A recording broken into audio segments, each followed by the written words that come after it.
While the Utah Hockey Club continues to fight for a playoff spot in their inaugural season, there is some progress being made on their practice facility just 15 miles down south in the suburb of Sandy. As soon as the relocation of the Arizona Coyotes was announced, Smith Entertainment Group went to work on the massive undertaking of bringing a new professional franchise to the state. The helping players settle into their new homes, as well as re envisioning downtown Salt Lake, and even still trying to figure out what the new name of the team is going to be called. One thing that has gone a little bit under the radar is the construction of this new facility. We covered this story when it initially broke and showed pictures of where we thought it could be. And just over the past week, there have been some pretty significant visual updates that are worth updating you on. But for those of you who are new to the situation, let's recap a little bit about what has taken place up to this point. At the beginning of August, Ryan Smith purchased what is called the Shops at Southtown, or formerly known as the Southtown Auto Mall. It's a large mall area with a bunch of other shops outside of the mall. It's a pretty significant area just off the 106th South exit in a suburb called Sandy. And when they announced the purchase of this, they announced that the new hockey training club facility was going to be built there.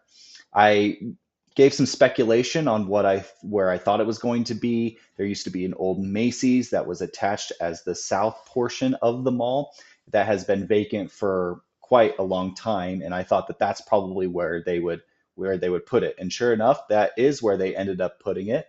But what I didn't realize is that they plan to raise up steel beams and add on to that south side there and extend it a little bit to make it even bigger, which I guess makes sense because the plan is to have two official sized hockey rinks in there that are going to be used not only for the Utah Hockey Club's practice facility, but when they aren't practicing there, then they will be used for city and youth leagues. And I think that that's just overall a great thing. I think the state of Utah needs more hockey rinks to be built so we can build the sport here.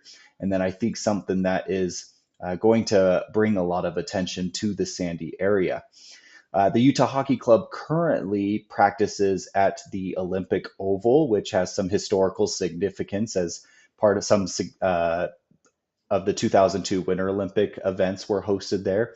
And Smith Entertainment Group even invested millions of dollars into that facility just for a year so to up the facility's locker rooms that are worthy of a professional hockey team. So the biggest upgrade that I'm going to show you here is just them raising some of the steel beams, and you can kind of see here how big it's going to get. There haven't been too many updates. That's why I mentioned that it's been going a little bit under the radar. I mean, a couple of months later, they did announce, or at least Sandy City Mayor said that the plan was to be able to use this facility for the 2034 Winter Olympics as well. I'm not sure if it's going to be for events themselves or maybe just some more practice areas for all of the incoming countries. But we have been told that moving forward, that the plan is to have this ready to go even way earlier than that. And they plan to have it ready to go by next season, at least for the Utah Hockey Club to start practicing in it. So as news continues to unfold, we'll be sure to keep you in the know. And while we're on the topic of the hockey club, let's check back in where they've been since our last video.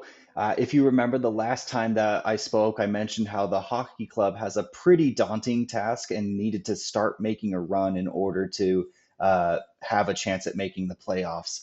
And well, they didn't listen to my advice, and straight out of the gate, they ended that video after losing to the Islanders, and then they started the next two games losing as well. They lost to the Montreal Canadiens as well as the Rangers.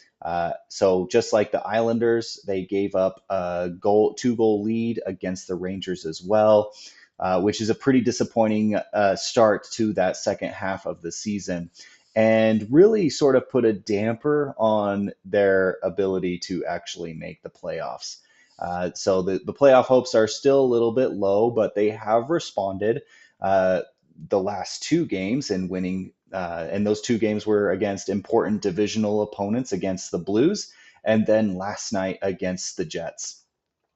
They still find themselves a couple of games behind that playoff pace that I mentioned in my earlier video. But if they can steal a road game from either Minnesota or Winnipeg again, then maybe they can start to climb their way back into the race. I had the opportunity to attend the Jets game last night in a surreal fashion. Sitting in row five, I've never been closer to a live hockey game except for a small 5 minute window when I got asked to play musical chairs in an intermission between the Sharks and the Blackhawks. I got to sit there while we were waiting for the period to end and be able to watch them just on the other side of the glass, which was also an awesome experience. But this experience was, I would say, even better. The atmosphere was electric. I think Ryan Smith has figured out how to be able to utilize the obstructed seats. He's had plenty of promotions going on with his streaming service. There's also a partnership with a local food chain here that allows you to be able to get discounted seats. Even at one point for one game, he actually just opened them up and offered them for free for anybody to be able to go in and claim those.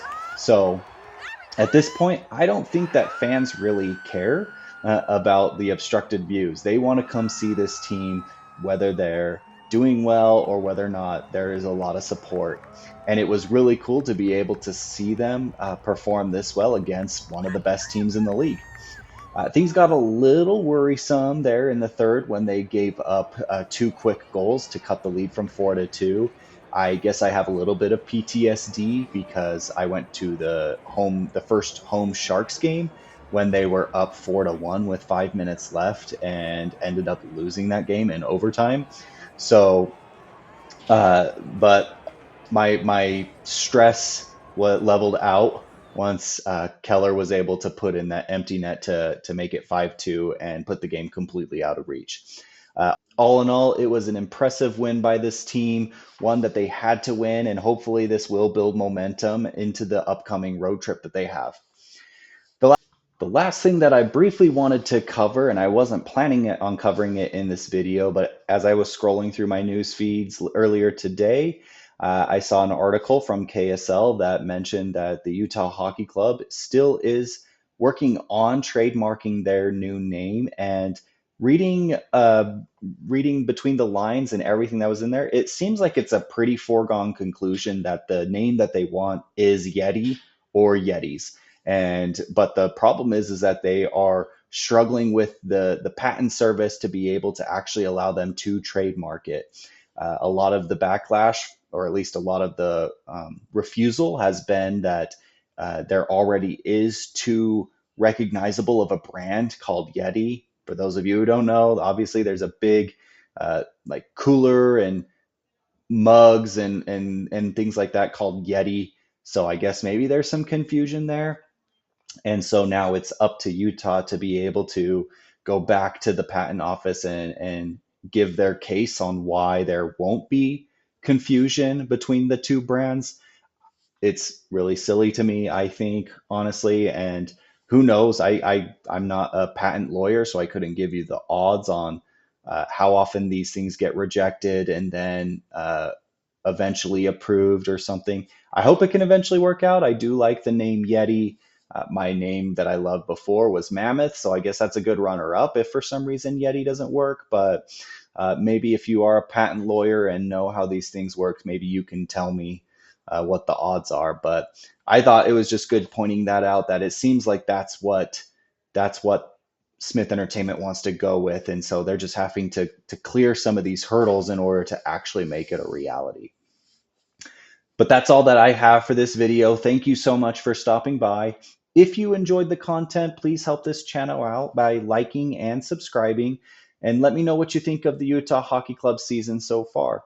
If there's any specific content that you want me to create, please let me know down in the comments, and hopefully we can bust that out moving forward. Next up on some of my new content, we are going to be going back to college football, talking a little bit about how I could reconstruct this pretty successful postseason. There have been a few downsides to it that I think are worth polishing up. and overall making it just even better. So stay tuned for that. We'll have that for you. And until then, check you later, guys.